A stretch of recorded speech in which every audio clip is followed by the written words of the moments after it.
we'll go here. This is a 4-lane highway, Highway 1.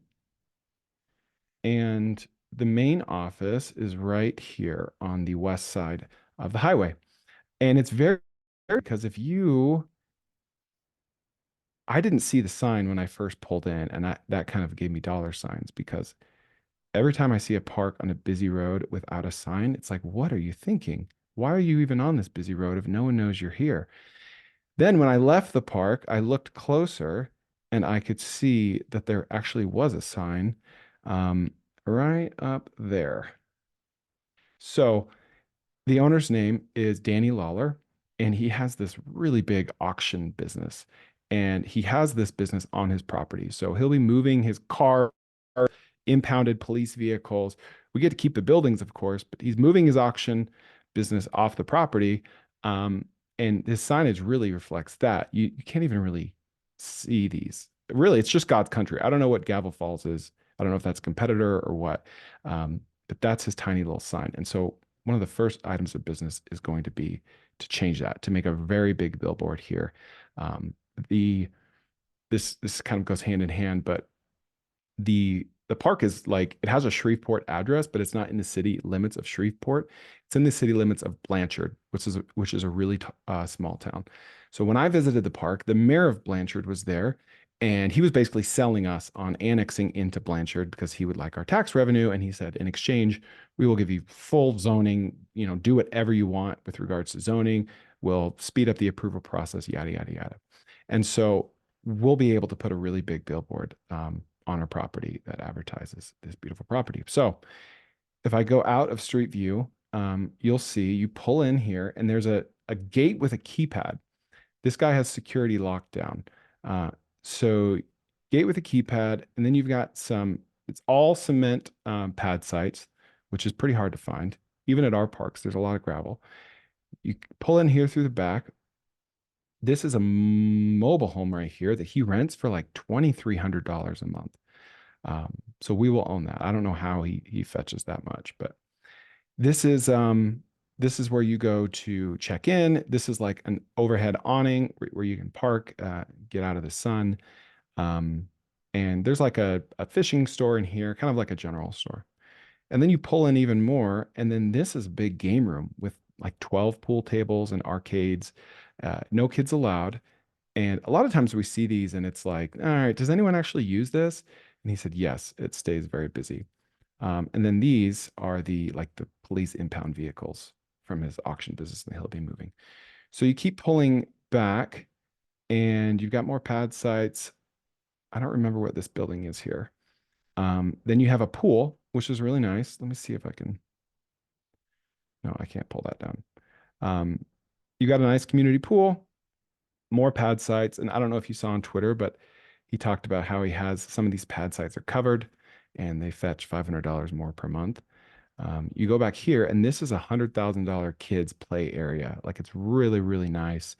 And he went ahead and put an awning over it because it was so hot during the day. So it's really a family friendly park, which I like because typically family friendly parks don't scare away older people. It just widens the net of people that might want to go there. You got a nice fishing lake here. He keeps it stocked. And then here they call this the Great Lodge. They rent this out on VRB only. It's not on Airbnb, so we'll change that immediately. It has a really nice pool, even nicer than the community pool that only residents or only guests of the Great Lodge are allowed to stay at. And then I believe this is like an outdoor kitchen cooking area. On this land, he has his personal property, which he is moving out of. We'll keep the house, but he's moving. He's building another house a half hour away. Got another big stocked lake here, and then he has a ton of longhorn cattle out here. And so this is all part of the property. And then the property extends down this road, and then I think it ends right here. So these are just neighbors. Um, and the house we are going to rent out on VRBO and Airbnb as well. It's about 4 years old, marble everything, really tastefully done. It has like a Michael Phelps swimming pool, like not a real pool, but one of those treadmill pools. Uh, and that it's a 5,000 square foot house with a big theater room, really nice. So you got a bunch of pad sites here, but one of the first things we're going to do is add 37 more pad sites. Right, can't remember if it's right here or right here. Um, and according to Danny, we've seen his waiting list. According to Danny, if you were to add these tomorrow, they would fill tomorrow because these pad sites in this location, especially the shaded ones, are the most in demand. So we have a lot of experience doing that. One of our employees, Joe D, he has 30 years um, experience in land development. He's a great guy. And right there, Joe D right there. He was there last week as well. So we go back here. All right, so that's half the park. It's 113 acres or so. About half of the acreage is over here. And then we call this the west side, and then the east side of the park is right up the road. Uh, You have a question? I heard something. There it is. All right. So you go right up the road, you pull in here, and this is the nicer part of the park. So you can't tell the topography or the elevation, but this part of the park sits on one of the highest points in northern Louisiana, 277 feet, which does not sound like a lot, but for Louisiana is a lot. You can see on the website or the video I posted on Twitter, the drone video, it looks gorgeous. You can see out on this is a wildlife management area. You can see out for miles and miles out here. Really, really a gorgeous view. And so there's another gate with a keypad right here. I forget what this building is. More cement pad sites. You have a supposedly one of the steepest slides, water slides of this type in the state. And they only operate it for 2 hours a day because there's not enough kids to keep this open all day. And they do have to pay to use it. So he'll put one of his employees there for a couple hours in the afternoon, and the kids will just go up and down it all day. And then this is the old Great Lodge. It's an older building, but it's well kept, and it has a ton of picture windows that look out over that view. And they rent that out as well on VRBO, but not Airbnb for some reason. This is another lake. They keep it stocked. It has a dock going across all sides of it, and they have like those paddle boats that you can rent and just kind of tinker around with. Two glamping teepees that stay rented pretty well, and then this is called an air pillow, and it's massive, and it's just a bunch of air pumped up in the ground, and the kids jump on it, and then they play in the lake. And then this is just a really steep hill, and then if you drive down this road, we've almost seen all of it now. You've got a few more cement pad sites, and then these are nice cabins. All of the cabins are stone on the outside, and then they all have hot tubs. And then here you have a bathhouse because you've got primitive camping here. They need somewhere to go to the bathroom. You've got covered wagons, $48,000 like glamping covered wagons with AC, and they're actually really nice and popular. You got 4 or 5 of those. And then they all use the bathhouse. And the bathhouse has these Japanese heated seat toilets with sensors that automatically open and these lights turn on when you approach them. So definitely never seen that in a bathhouse. And then down here you have parking for the people staying in these glamping sites and primitive camping that are like nice elevated pads with stakes, like permanent stakes for you to hook your tent up to, and then a fire pit, more down here. And then this is a very important part of the property because this is where the bike park this is where we'll be attached to the bike park. And so it's a 547 acre nature park. It's called One North. They haven't announced the name yet, but two of the representatives were there with me. They took us all over the property. It's going to have an amphitheater. It's going to have a huge lake. They already have a lake, but they're going to make it bigger and put a cement path around it for, moms to push strollers. And then the bike park is going to have like this central hub where you have gravel and you have, black diamond stuff and more family oriented stuff. And there's even going to be a pump park where you can go like off jumps and everything. It's going to be state of the art. Like I guess there's one big company in like Bentonville, which is world headquarters for mountain biking, and they're known for designing and developing the best bike parks, and they hired them to do it. So They're pulling out all the stops, and it's going to be a destination.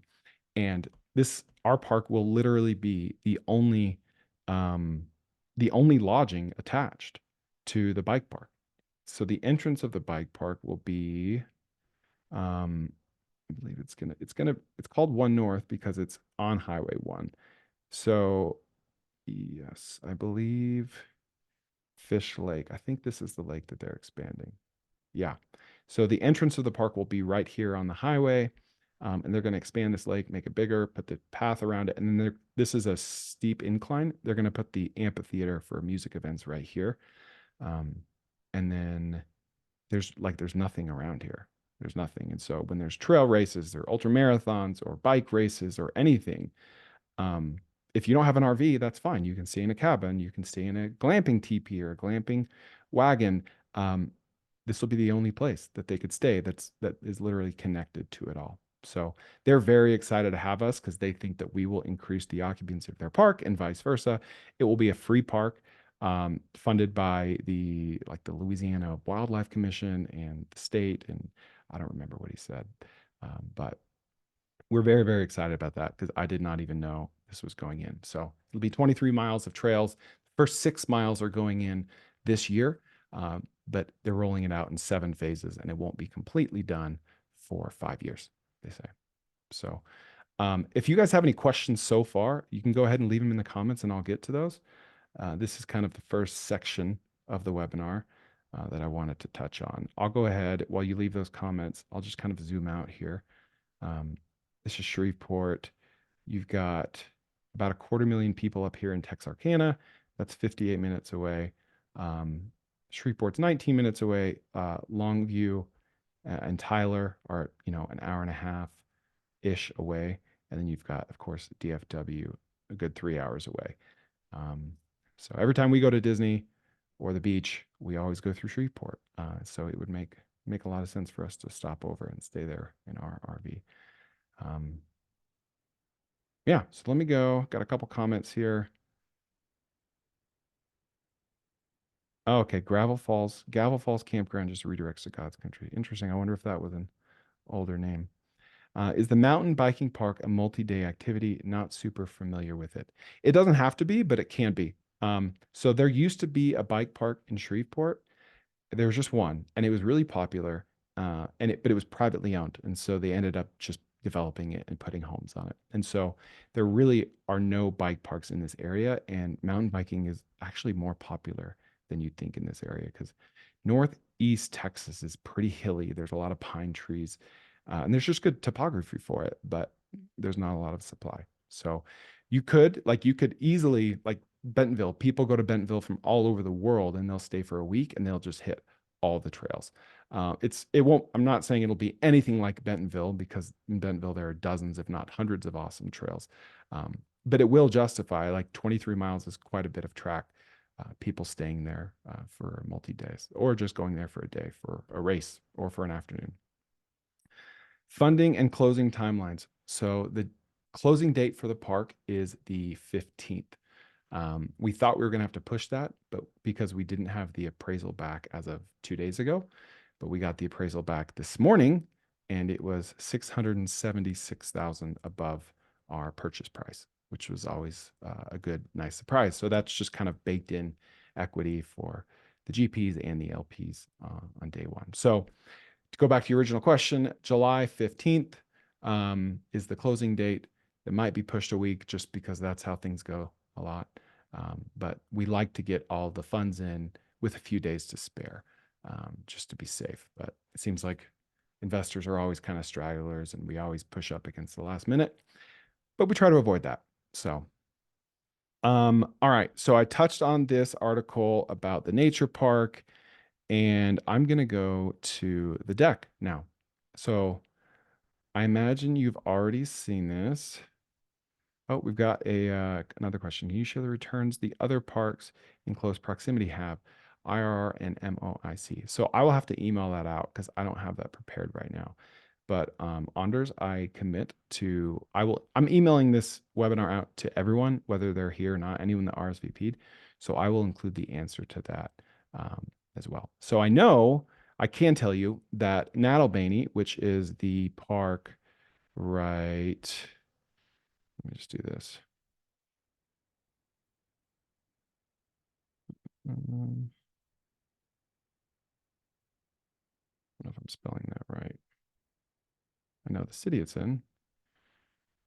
So this park that we own in Louisiana, um, obviously it's not that close, but it's called Nattlebany, and that was the first park that I played a role in with Blue Metric. We closed on February 20th. Uh, Typically, first distributions go out after the first full quarter, which is 4 days from now. We sent them out early yesterday. We always try to do that. And we met the full pref. We distributed the $73,000. That one is overperforming so far. But yeah, I accidentally lied. I thought this park was closer than almost 5 hours away, and it is definitely not. It is somewhere around here. Yeah, there it is, Nattlebany. This is the one of the two parks I referred. I'll try to get financials and send that, as well as the one in Western Mississippi.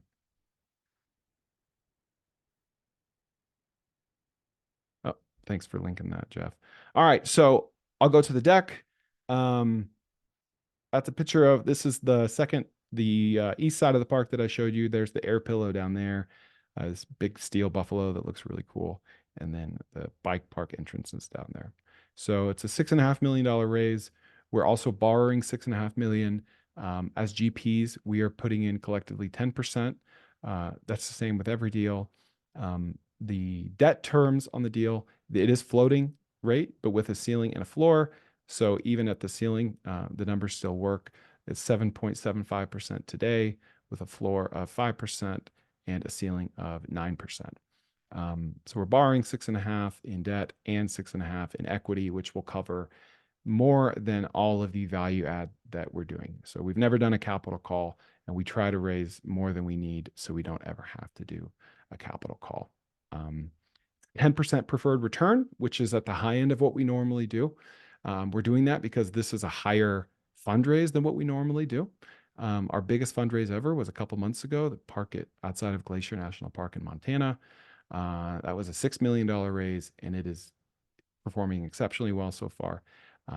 So we like these bigger raises as long as we're able to buy at our 9 to 12% cap rate, which we were able to do in both cases. So 10% preferred return, that's usually 8. 2.02x target equity multiple, 25.66 target IRR. If you're unfamiliar with IRR, that just accounts for the total return looking back after we exit the park, either through refinance or a sale. Once again, we've never missed a pref payment. This will be our 21st or 22nd park. I've been in the RV mobile home park business for 5.5 years. I did it with two partners from 2019 to 2021 in Texas and Oklahoma. And we bought a slightly different asset class, smaller parks, more long-term parks, not really seasonal parks. We only bought parks that didn't need an on-site manager. So we sold that whole portfolio in 2021. I started writing about it on Twitter, everything I learned. And then Blue Metric, I met the Blue Metric guys last year. We formed a friendship. I liked what they were doing, and I joined them as a co-GP. And I help them with deal sourcing, mostly passively. People will DM me off-market deals, and then with fundraising as well.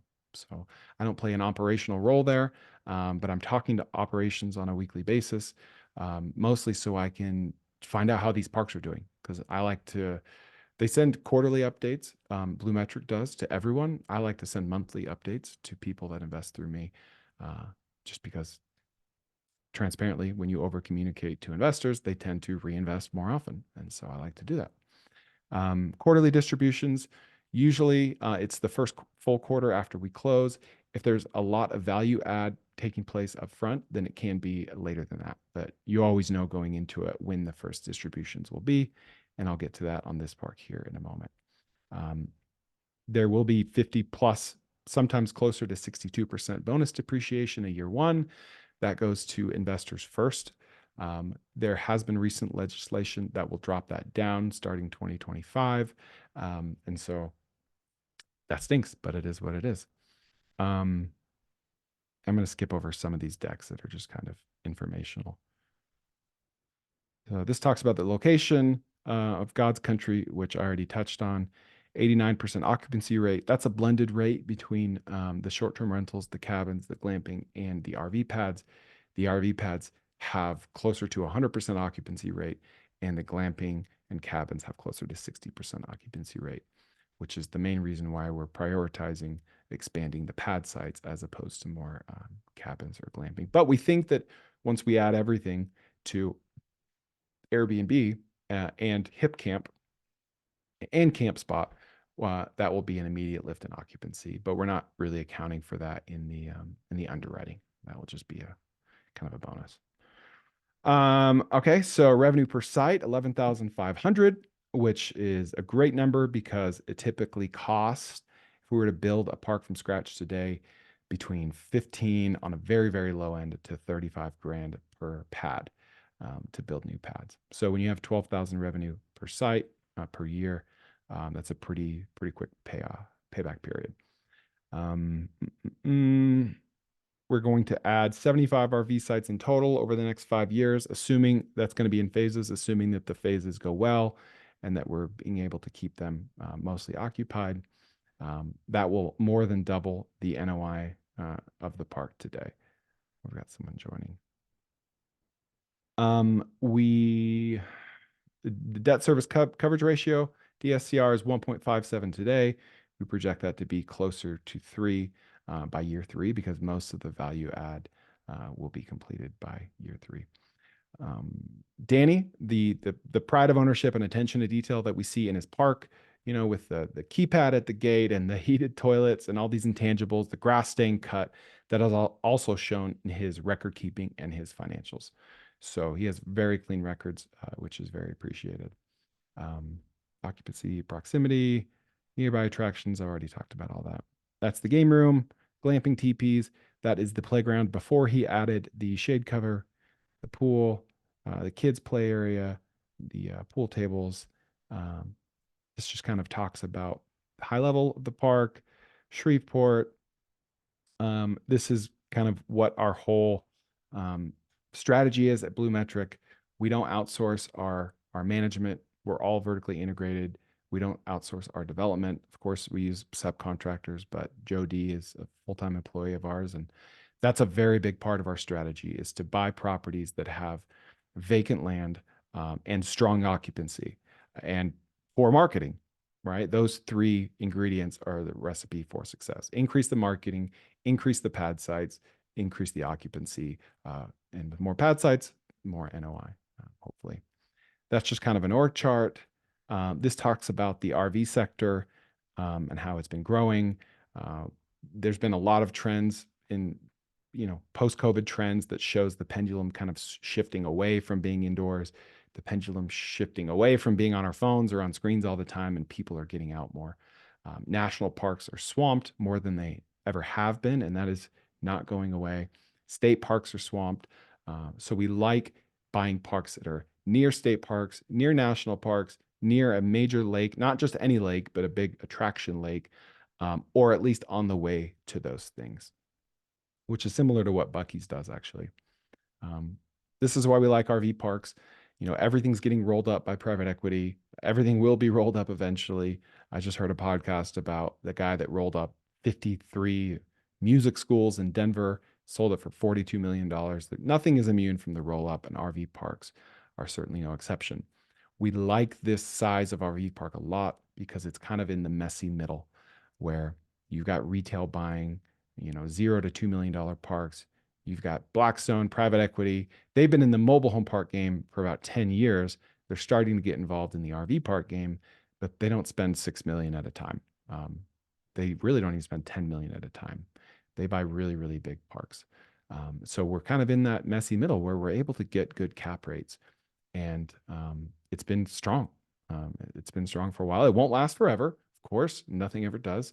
Will it last for 6 more months or 6 more years? I don't know. But while it's around, we're going to keep buying. And we're actually pretty careful about where we buy. I talked about national parks and state parks and attractions, but we don't really buy in Texas. We have a couple in Oklahoma because Texas is so liberal with what they allow people to build. Right? It's kind of an oxymoron.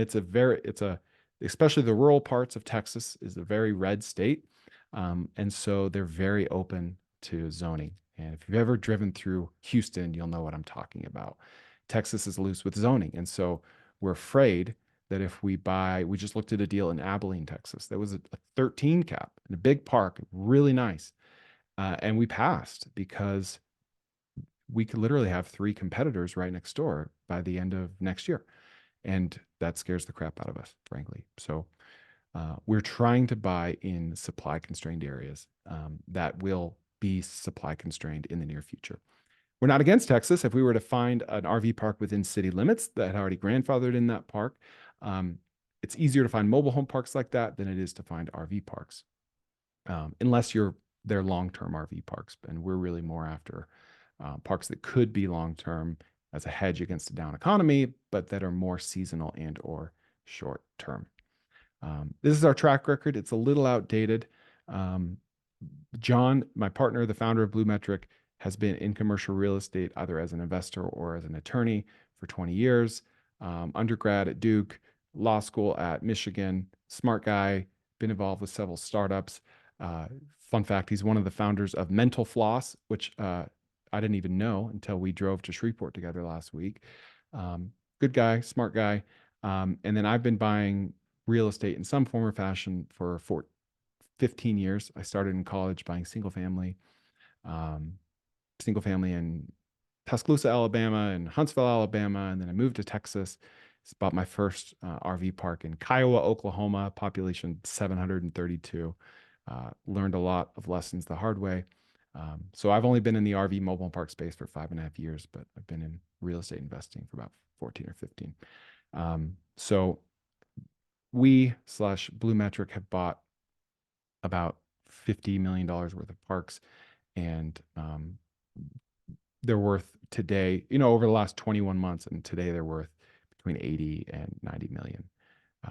So we try to buy right, but also have a lot of value add levers left to pull. This is a map of our parks. The one outlier here in Glacier National Park, that was worth it because it could be a $20 million park that we bought for $8 million. And it is very, very, very supply constrained. And we're buying the raw land next door to actually expand that. But we did take an expense ratio hit. We took an NOI hit the first year because we replaced the owners with an expensive employee that is only managing that park. And so if we get a couple more parks over there, great. But even with the NOI hit that we took, it's worth buying. So other than that, we're primarily in the Southeast. We like all of the states that are touching Tennessee plus Tennessee. Oklahoma was kind of an outlier because we found someone with 3 parks and it was a great deal and we bought all 3 of them. So we're able to put one manager in Oklahoma. So this is the whole plan, right? Buy a property year 1 at a 9 to 12% cap rate that has room to expand, that it has not been marketing well, but still has strong occupancy. We want to refinance by year 3. Return most or all of investor capital, but keep them in the deal perpetually for, quote, infinite returns. We don't plan to sell individual parks one-off because the whole play here is to aggregate everything, to compress the cap rate down from 12 to 5 or 6, and to exit to private equity one day, hopefully. If not, then we'll have strong NOI, strong cash flow. And so if you're an LP that joined us on day 1, or if you're an LP that joined us the day before we sell, everyone will benefit from even having an ownership in one park that is combined with all of the parks and enjoys a compressed pro rata cap rate. So we've yet to refinance a park. We've gotten some offers at, decent offers at 70% LTV, even up to 75%, 8% debt. It just hasn't made sense. Like the rates haven't come down. It hasn't made sense to refinance, but we know that we could. We just haven't yet. So I just wanted to caveat that is the plan, but we have yet to actually refinance a park. So that's the Grand Lodge I was talking about. 10% preferred returns. Talked about that already. These are our debt terms. I talked about that. Quarterly distributions. So the investors get up to 100% of the first 10% return, 60% of the first 15% from 10 to 15%, and then 50-50 after 15% IRR. 50% minimum, accredited only. We are very strict about that. These are the financials. So Danny did 836K last year in NOI. We're projecting a drop this year because we're replacing the owner. The owner is the manager here. We're replacing him with a manager. And so the expense ratio will go from 32 to 39%. And then we will see it drop over time as we add more gross revenue. And I don't even think we're like accounting or underwriting for adding more parks in the area. We're just accounting for the park being ran more efficiently as the top line grows. So there's some financials there. This kind of talks about our schedule for when we're going to roll out more pad sites. This is what projected returns look like on a $100,000 investment.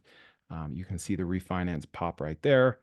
So in this case, if things go well, lots of ifs, the investor will receive more than what they put in by year 3, but then stay in the deal for continued returns. Talked about that, and that's the team. And that is it. Let me see if I have more notes. I see there's a few questions, so let me go back to my notes to see if I missed anything.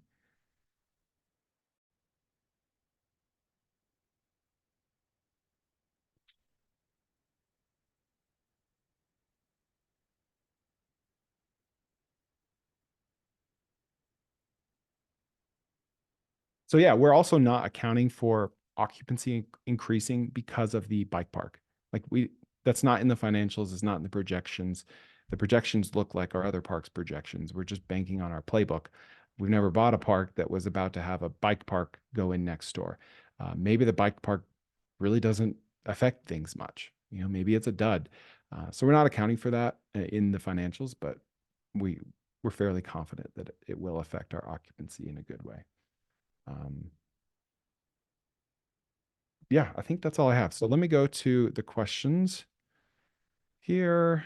Only have 3. Does the 25% IRR take into account all the projected additions, RV sites? Yes. Yes, it does. It includes all that expansion. Do you build the cabins in-house as well? It depends. Typically not. So we actually just bought 48 Fort Wilderness cabins from Disney. I say cabins, it's a single wide mobile home that has like a cabin facade on the outside. We just placed the first one at our park in the Smoky Mountains, Peace Valley. And the other 47 we're going to place all over the country, Montana, Mississippi, Tennessee, all over. We are always open to new, like affordable housing options. We're looking at these things called bunkies made in Canada. They're 15,000 for one park. We're looking at Ever Rooms, which one of our co-GPs owns like a luxury tiny home company. Those will be more lakeside. Those cost 150,000. And then we're looking at things that cost 15,000, and then things that cost 47 or 48,000, like the Fort Wilderness cabins. So we're doing the primitive campsites ourselves because that's easy. In Montana, we just added plug and play cabins that were locally built. So as I'm talking myself through this, I don't think we're building these cabins ourselves. I can't think of an instance where we built them ourselves from the ground up. We're typically buying them and placing them on site. All right.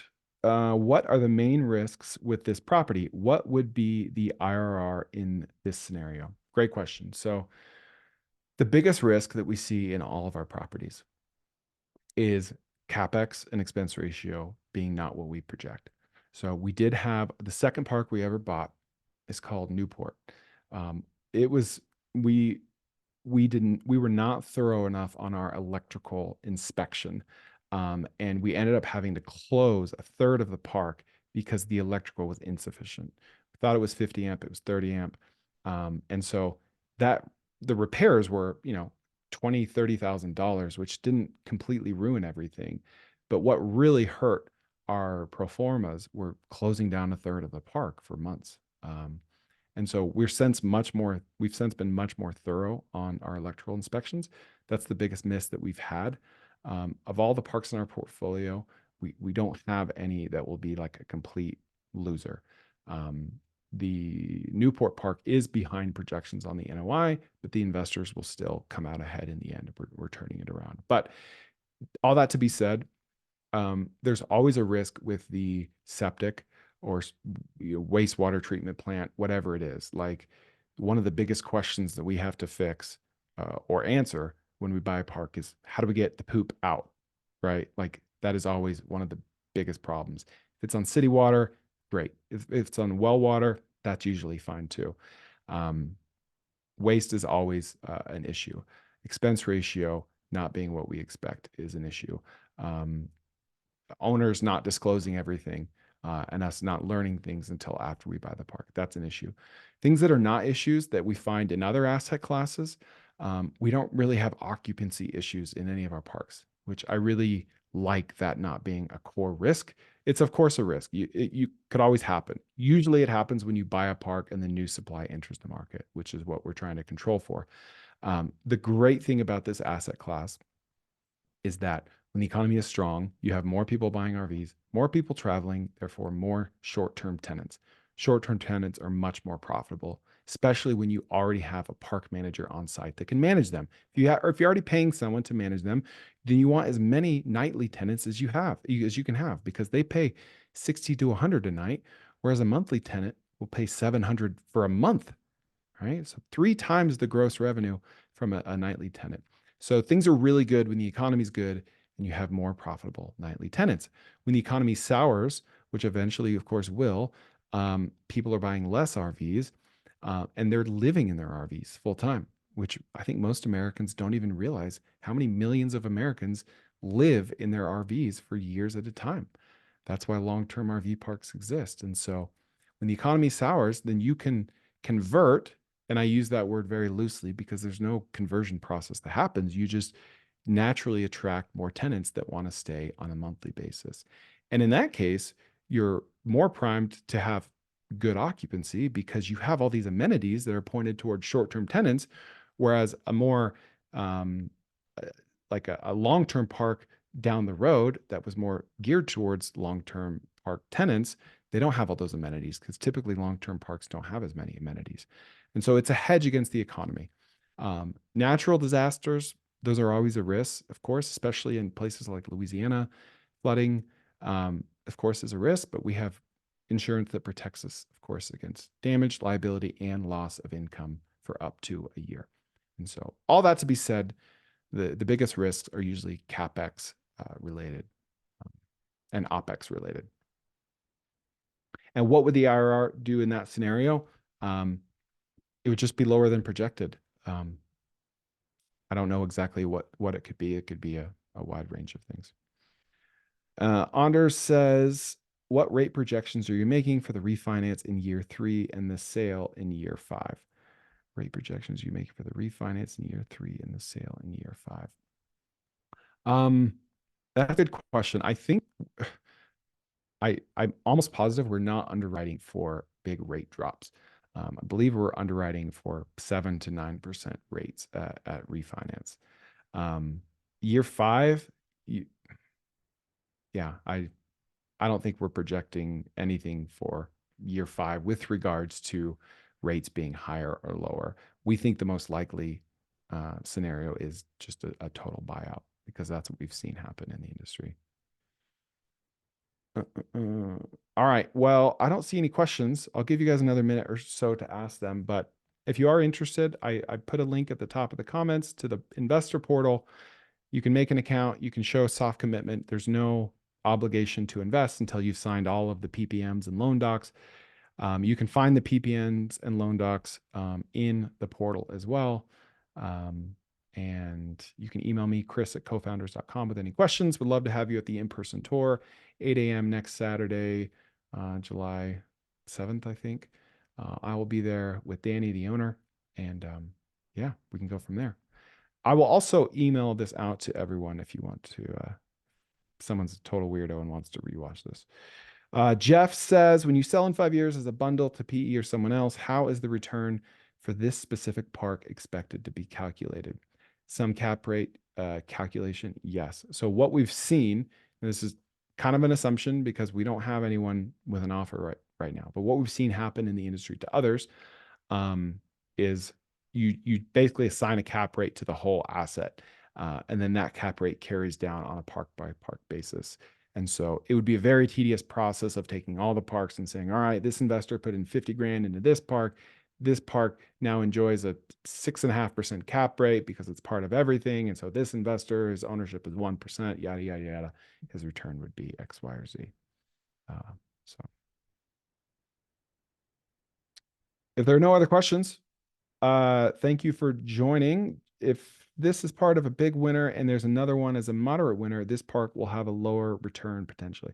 Let me read that again.